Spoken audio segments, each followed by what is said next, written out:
बताना चाहूँगी उससे।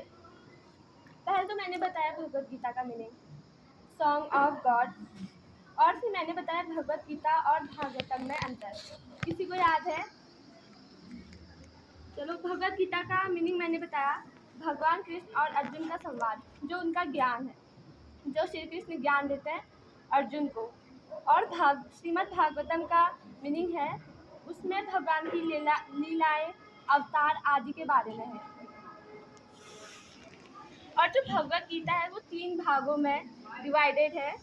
तो जो पहले 1 से 6 तक अध्याय है वो है कर्मयोग। उसमें जो कर्मों के बारे में भगवान श्री कृष्ण ने अर्जुन को बताया है। तो पूरा 1 से 6 तक कर्मयोग है। और 7 से 12 अध्याय तक भक्ति योग। उसमें 7 से 12 अध्याय तक भगवान ने भक्ति के बारे में बताया है, पूरा भक्ति योग। और 13 से 18 अध्याय तक ज्ञान योग। तो उसमें ज्ञान की बातें हैं सारी। तो भगवान ने श्री कृष्ण ने अर्जुन को उसमें ज्ञान योग दिया है। अब ये क्या है? कर्म योग, फिर जो भक्ति योग, फिर ज्ञान योग।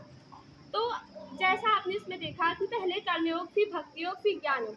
तो इसमें भक्ति बीच में क्यों रखा है? तो इसमें भक्ति बीच में है क्योंकि जैसे हम बर्गर खाते हैं ना, बर्गर सबने खाया होगा, तो जो उसके ऊपर का बन होता है और नीचे का बन होता है, अगर हम उसको एक साथ खाएंगे तो सूखा सूखा लगेगा, सूखा सूखा। पर जो उसके बीच में न्यूज़ और सब्जी वो सब डालते हैं तो उससे उसका टेस्ट बढ़ जाता है और वो हमें खाने में भी अच्छा लगता है। तो इसी तरह से भक्ति कर्म योग और ज्ञान योग के बीच में रखा है। तो इसका ये था। और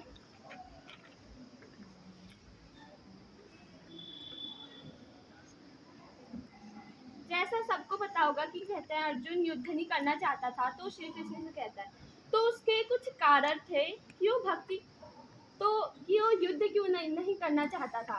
तो उसका जो पहला कारण था वो था करुणा। अर्जुन अपने गुरुओं, पितामहों, माता, भाइयों, पितरों आदि को देखकर करुणा से भर गया था। उसके मन में, उसके दिल में करुणा आ गई थी, उन सब के लिए करुणा जग गई थी। तो इसलिए वो युद्ध नहीं करना चाहता था।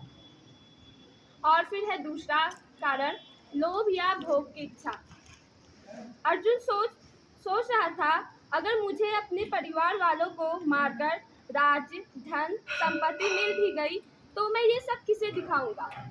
तो उसके मन में लोभ भी आ गया था एक तरह से कि कहता है, अगर मुझे सब मिल गया तो अपने परिवार वालों को मारकर राज्य सब, तो मैं उसे किसे दिखाऊंगा कि मेरे पास ये है करके।